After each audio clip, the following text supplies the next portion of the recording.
Hi everyone, welcome back to my channel. I hope you're all doing well. I hope you're blessed.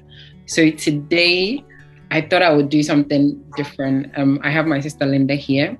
She's a nurse and we're going to talk about how COVID-19 has affected her as a nurse. So stay tuned. I know it's going to be a really interesting conversation. So please stay tuned and enjoy.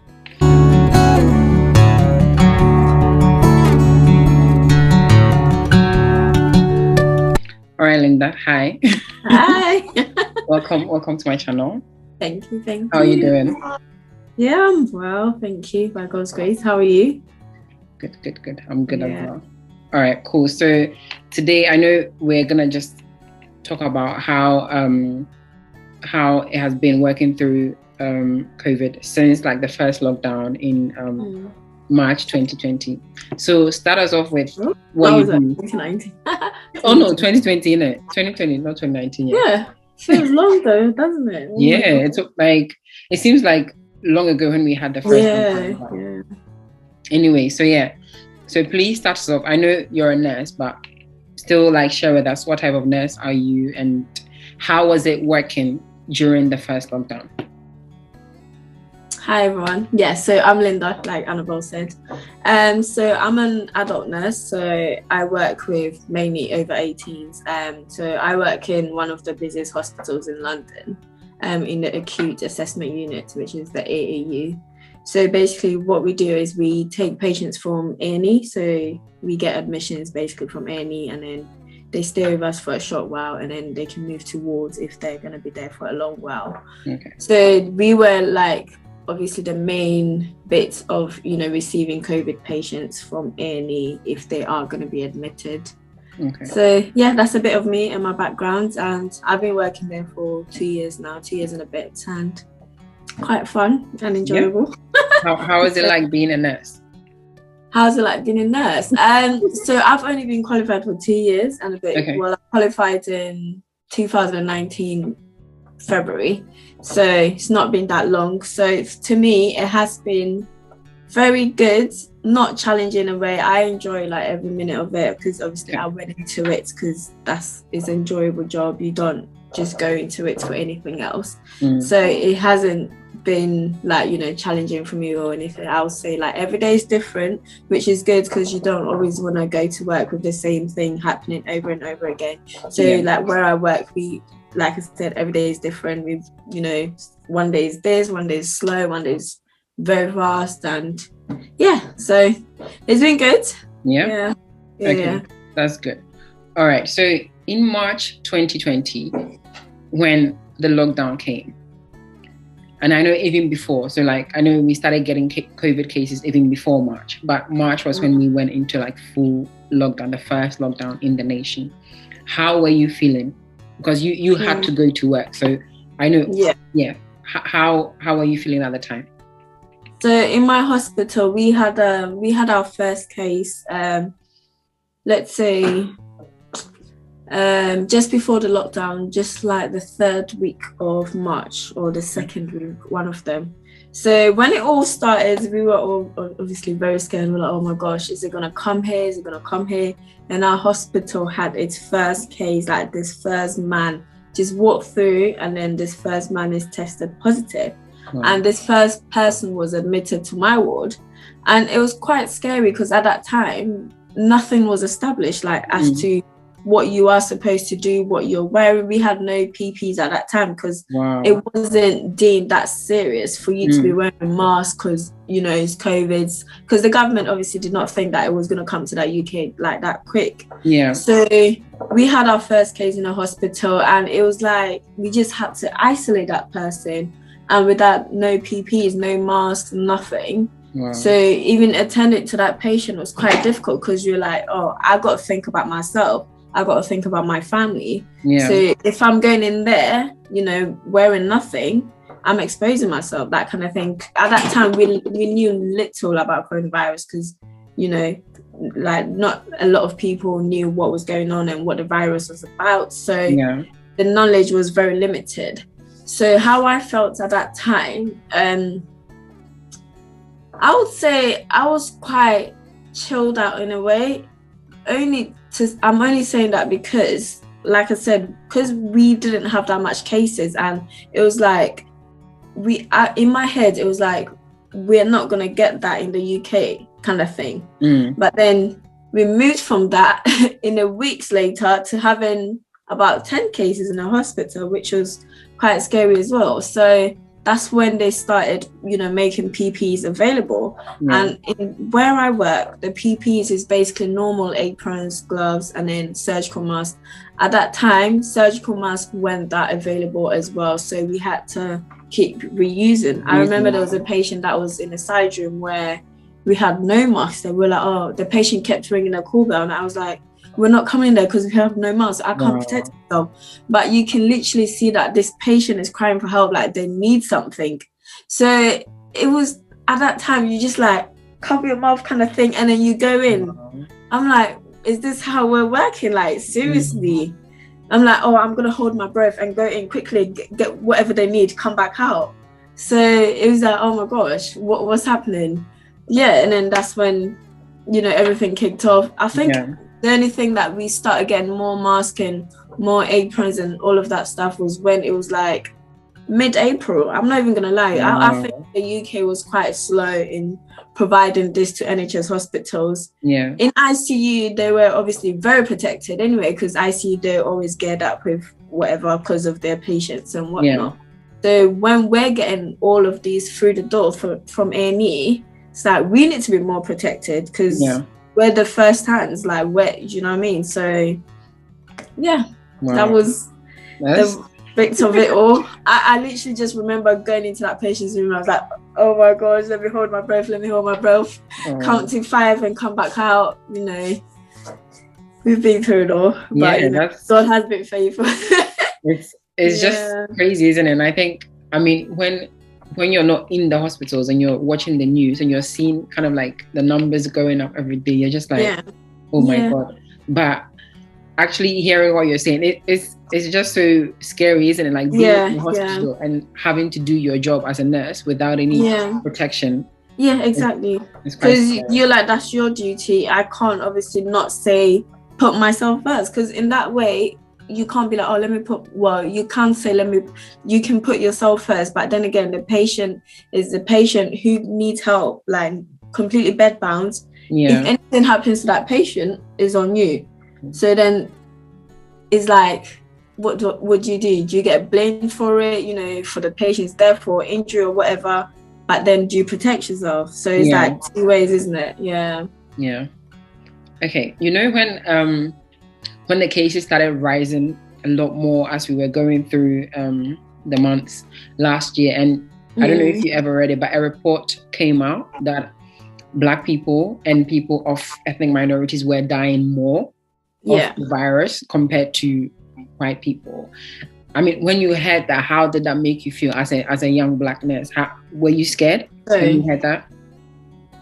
To be completely honest with you, I was not scared, because as I said to you, in my hospital where I worked is where we received all the COVID patients, and there was no Black people.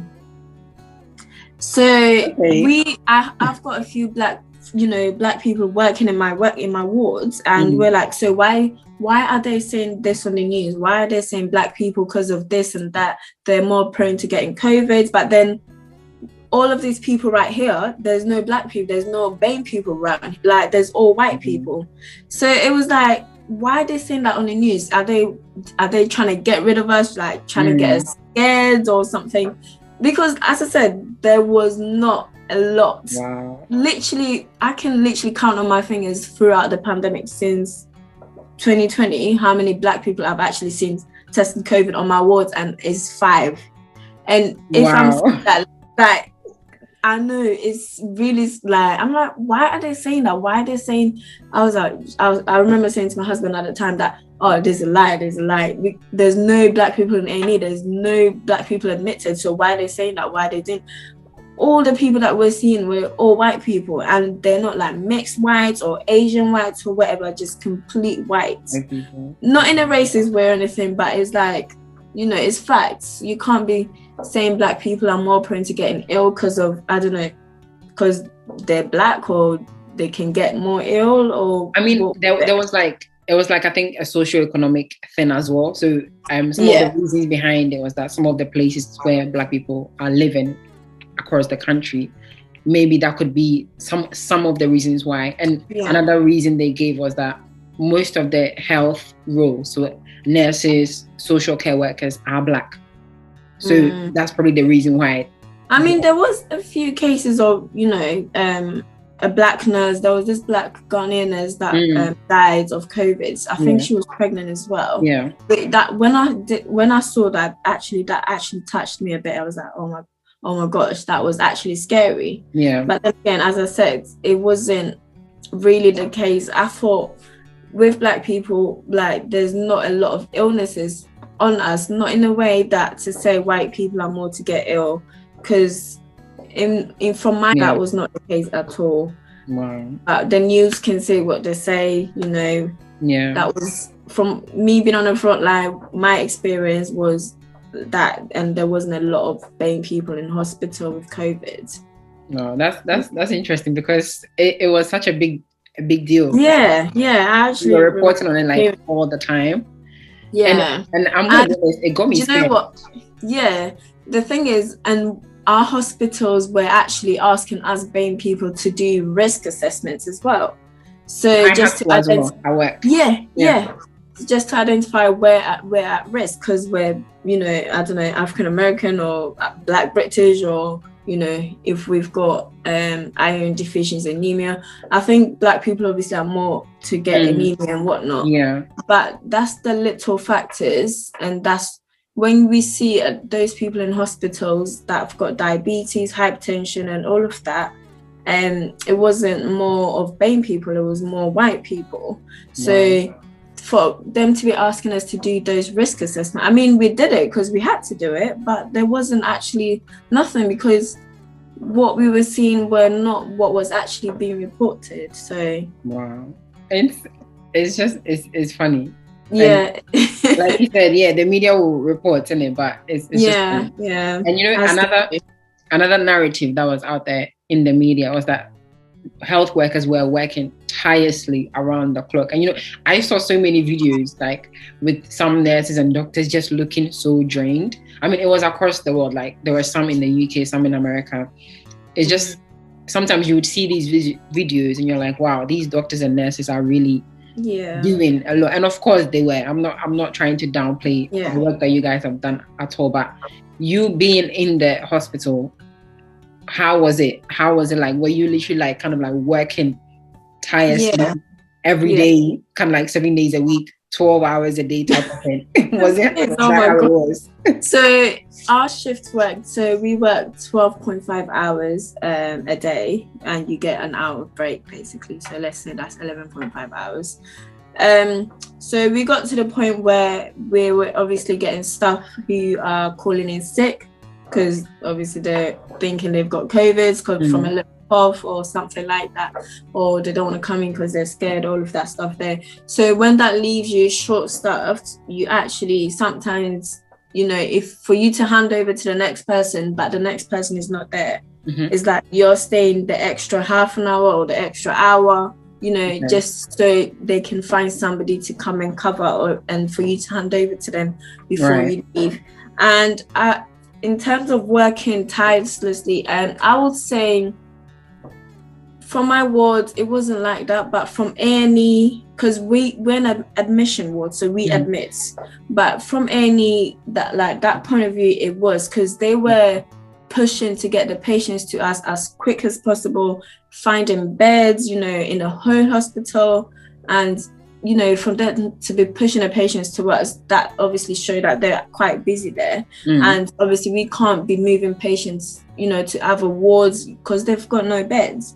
So it's like we're stuck at the minute, and it's like sometimes you have to discharge a patient home because, they need a bed for another patient that's obviously high risk or whatnot, But all those videos, I think it was more in A&E and critical care more than any other general wards, because, as I said, we were just admitting and, taking it from there.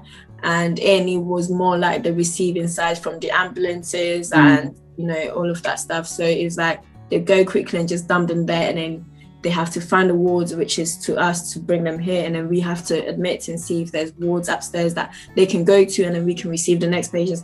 I mean, it was like more admissions for us because we were like receiving more admissions during the day than we actually would in the normal times. Right. So it was quite tiring. But for me, I wouldn't say because I would go home and then be like, oh, I'm really tired. It was like a normal 12.5 hours, but only like with the COVID side because there's a virus going on and you're quite scared, and you know, just go and wash yourself quickly, and yeah.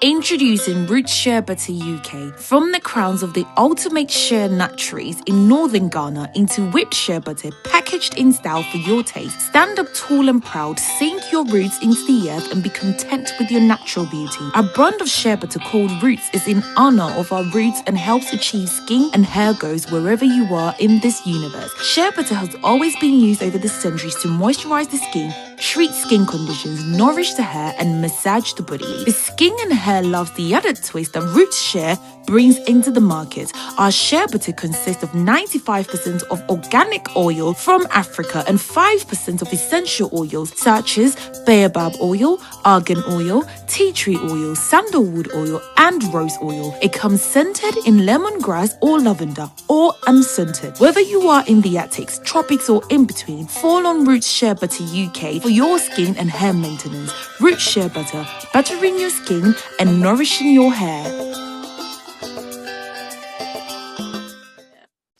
So I guess depending on the ward that you were working in, you would have a different experience. Yeah, definitely. Depending on the ward that you're working in. Okay, that's cool.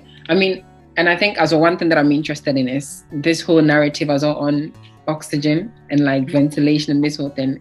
Were there ever times when you had to kind of deny someone of oxygen, or were there ever times when you had to be like, sorry, we can't offer you anything, or had to send people home because there were just not anything there to give them? So I think on the news this week there was a news about I think a little boy, some guy had sickle cell, and have you seen that? He was denied, the nurse denied him oxygen because they obviously did not know how serious sickle cell is. So I would say in this case, because we knew little about COVID, we did not know how serious it was. Obviously, we knew that it was attacking the respiratory system, but like I said, we do not know how serious it was. We were not, denying people of oxygen, because there's a protocol to giving oxygen. If I check your oxygen saturations and is, beyond, is like in the target range, then why would you need oxygen? And I think with oxygen, it's like a little mindset with people as well. Because obviously they think COVID is obviously attacking the respiratory system. So they're okay, fine. If I have oxygen, it's going to make me better, it's going to stop. And we always check for signs, and that is like breathlessness and all of that stuff. And as I said, we check for your oxygen saturations, and it's within the target. Then if we are giving you more oxygen, it's obviously not going to do you any good. And that's the thing. So with the oxygen with patients is more like a mindset kind of thing. If you need it, you have it because it's by your bedside. It's not a struggle to get oxygen. And if your oxygen saturation is within range, then why would you need it? Sometimes for people that would not stop that, I need oxygen, you can actually just give them a little bit, 0.5, just to make them comfortable, which is not harming them. It's not going to do anything. It's just, like I said, it's psychological thinking with people with oxygen. It's just, I don't know, I'm finding this so interesting, like with everything that you're saying, because like I said earlier, when you're not in the hospitals yourself, it's just a different narrative altogether. And I guess maybe the way the media also reported on it made it seem it was probably what it wasn't at some point, which I wonder why that is. But anyway, okay, so I think I have one last question around your mental health. Like, was there any point during since last year when you've been working in the hospital that you felt like, oh, I actually can't do this anymore, it's too much? Like since like COVID started, have you ever been like, no, it's just too much. I can't do it. Okay. I think obviously everybody is different in terms of mental health. Mental health is obviously a really serious. We've all got mental health, and is a serious problem if your mental health starts to deteriorate. In terms of me myself, to say if my mental health deteriorated, I would say no, only because I'm just a person, I just like to get on with what I'm doing, just get on with it. And if there is something that is bothering me, I'll actually talk about it right there and then. But we got the cases whereby people were taking things home. Even though we had a lot of deaths, just in a day, people were taking it home. And there was actually one that I took home with me, but I wouldn't say it actually affected me in a way to actually, just be like, I can't do this anymore. Because this, as a nurse, when you care for somebody so much and you're proper close to that person, and all of a sudden that person has, just gone, because I had that from a time where I was literally talking to the patient, we're just chatting. 10 minutes later, I come back, this patient is gone. I was like, what? Wow. So it was that, that was the only case that I took home with me, because it was like I had a connection with that patient. Not to say I don't have connections with all my patients, I do, but there's always one thing, that gets you, or one thing that touches you. But for people to be taking that home with them, and crying and talking about it with their partners and whatnot, it's good that you talk about it. And the organization that you work with, they would say obviously they're here for you if you need advice and talk to somebody and whatnot. It's all good, but in terms of mental health deteriorating, I would say everyone is different. Like I said, I'm different. I don't really take things serious like some people would do. Everyone is different. Basically, yeah, that's true. Yeah, I know I said that was my last question, but have you taken the COVID vaccine? I have not. It's funny, I know. Oh wait, so is it not compulsory? Do you not have to take it? No, not at the moment. No. So they have actually been asking us. It's not really compulsory. When it first came out, they were actually sending emails that obviously you're a healthcare professional, blah, blah, go and get it, blah, blah, blah. But it's up to you to make up your own mind whether you want to take it or not. So it's not really compulsory, like they're pushing it on you to actually go and take it. But the thing is, it's just, with me, I mean, it's not a bad thing that the vaccine is there. I would be taking it soon. When, the thing is, I mean, I would get it sometime soon, but I wasn't actually one of the first to rush the queue and be like, yeah, I would. Okay. Yeah. And have you got it? Yeah, I have. Yeah, I've taken it. Because, I mean, I think... How did you feel about it? I just did my own research on it, and I kind of felt like I needed to take it. But for me personally, it was more because I felt like I needed to protect the families that I'm working with, because I go into people's houses, I'm working with children, I'm working with mothers, and I just felt like I needed to make sure that I'm protected in order to protect them as well, even though I know the vaccine does not ensure that you exactly, that's the thing. But there is that high where I've seen people that have actually been vaccinated and they've been in hospital with COVID like symptoms. So it's like there is still a lot of research to be done. They just found that the AstraZeneca has blood clots or forming blood clots or whatever. So it's like there is still a lot of research to be done. But the thing is, till when will all that research be done for people to actually make up their mind and be like, yeah, we're going to take it? I mean, as I said, I'm not against the vaccine. I am going to take it soon. It's funny when you say that, because...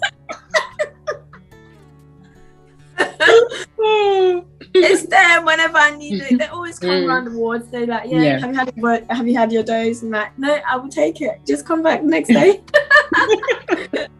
I mean, it's good. It's good that they're not kind of like forcing health workers to take it, because I don't know. I kind of had this idea that maybe health workers will feel more compelled to have it because they are at the forefront. There have been people taking it, and not, there are. I think with more of the older people that work, they've taken it more than the younger people.